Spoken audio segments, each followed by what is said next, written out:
What's up everyone, it's Russo. I hope everyone is doing well. Back with the shitty refrigerator at Nima's. So I was on the highway to get my free haircut, try to go on the highway. Couldn't go over 4,000 RPMs. I thought based on, you guys saw the dyno video. I was on vacation during the dyno video, but I wasn't too happy with those pulls. Obviously, I was running hot, but I'll have Andrew throw up a picture of the actual graph. That graph isn't smooth, and it's either an indication that this motor's not happy. Remember, this is the fancy 7-liter stroker build that I bought from NFI Empire, or it could be the supercharger. Now, I went onto the highway today to get my haircut. I couldn't go above 4,000 RPMs. I wasn't even trying to do a pull. It was just me accelerating onto the highway. Call Nima. Hey, I think the Trackhawk's about to blow up. Roll it in here. We did a full smoke test. Nothing really came of the smoke test. Nima, what is the other test that? Just checking the vacuum of the engine because we don't have a boost gauge. For me, seeing how healthy the engine. It's creating a vacuum, which could mean exhaust valve issue or supercharger issue. Yeah, so the vacuum gauge is bouncing all around between 10 and 13 inches of vacuum. Usually indicative of a valve spring, valve issue, or possibly a supercharger issue in our case, which is where we are looking at now. Ryan, go ahead and spin that coupler for everyone. Clunk, clunk, clunk. It should not be clunking, especially when this thing's supposed to make that much power. So yeah, not only does this thing run hot, right, the supercharger has been eating itself. We got an oil analysis done and we thought it was the engine, right? It had a lot of metal in the engine. Is that true? Potentially. Is it the supercharger eating itself and going through the engine? Did that damage the engine? It probably damaged the engine, but as far as the actual engine metal, Nima, you said the actual engine metal was like normal-ish?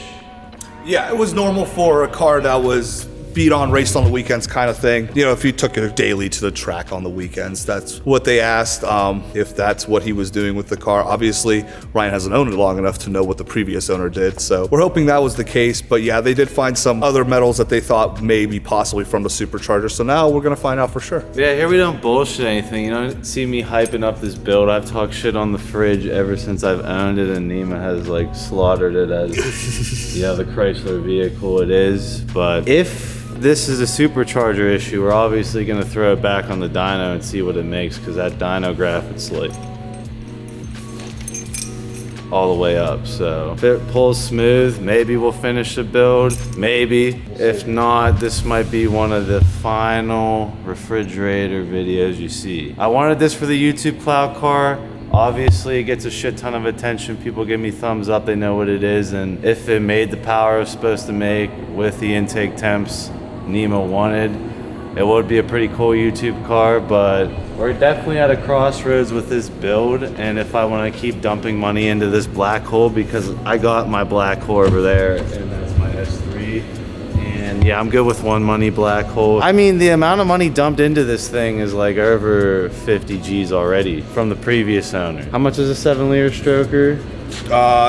Just the block is 18K. 18K. Yeah, that's just you could hop online and buy it from guys who do the 426 block. So yeah, just the block. That doesn't include pulling it out or anything. That's just the bottom end rebuilt and shipped to your door. We're gonna start it up without a supercharger just to hear the engine. It's probably gonna run a little rough, but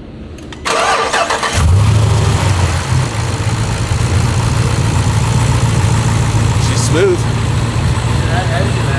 Yeah, engine sounds great. Look, I'm making boost.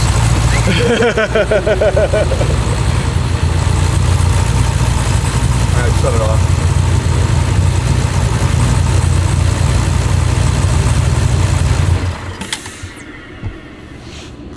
Actually sounds good. Like, you drop it off in the morning, I can pop it off, rebuild it, put it back on, you can come pick it up later in the afternoon. We throw it on the dyno that day to see if it's... Yeah, it's going to be your call if you want me to continue this build or not. I know. Yeah, we'll see. Because it's like potentially the top build is very This intriguing. This thing could be pretty badass. I like to see it lay down 1,000 wheel horse on a dyno. That'd be awesome with the nitrous and methanol and all that. But we gotta make sure it's safe first. You know me. I'll always make sure the car's safe before we go throwing stuff at it. There's no telltale way besides cracking it open to truly. Yeah, I gotta crack it open, see how much damage. Like I could crack it open, and the metal could be from like the veins eating against the housing. I doubt that, but I mean, not a Chrysler expert. I know on like he's a certified Chrysler tech on the computer now. He upgraded from Lambo tech to Chrysler tech now. Oh yeah. All right, so the end conclusion. This thing's not blown up yet. I honestly haven't really been happy with this build for the amount of money I paid, you know. I'm not gonna blame the dealer yet, because if it's just the supercharger eating itself, okay, no big deal. It'll get rebuilt, I don't care. If I was sold a 7-liter that was shitting the bed the whole time, that's a problem. But I can't really say until the supercharger's rebuilt.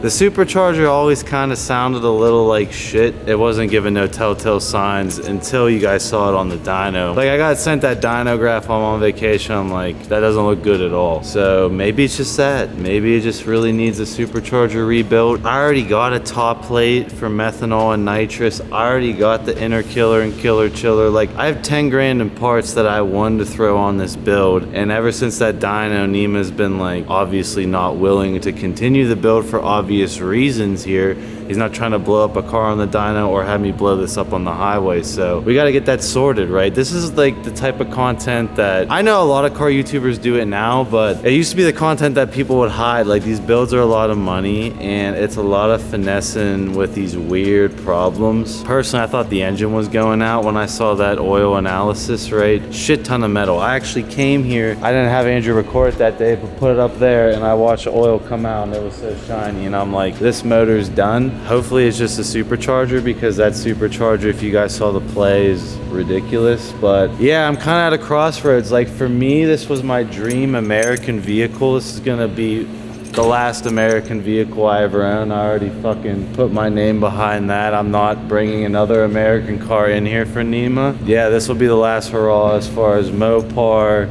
Chrysler, Chevy, or Ford. I ain't getting any of those brands moving forward after this, and I've always been a Mopar guy, so this was like my dream to have a Trackhawk. But it's gonna come down to Master Sensei Nima if he wants to continue this build or not. I'm obviously gonna trust his judgment whether the refrigerator goes away for the channel or not. Honestly, I wanted to roll on some people and show some funny races, but if it's just gonna blow up sooner than later, then we're gonna get into something else and build something else. No cap. Peace, guys.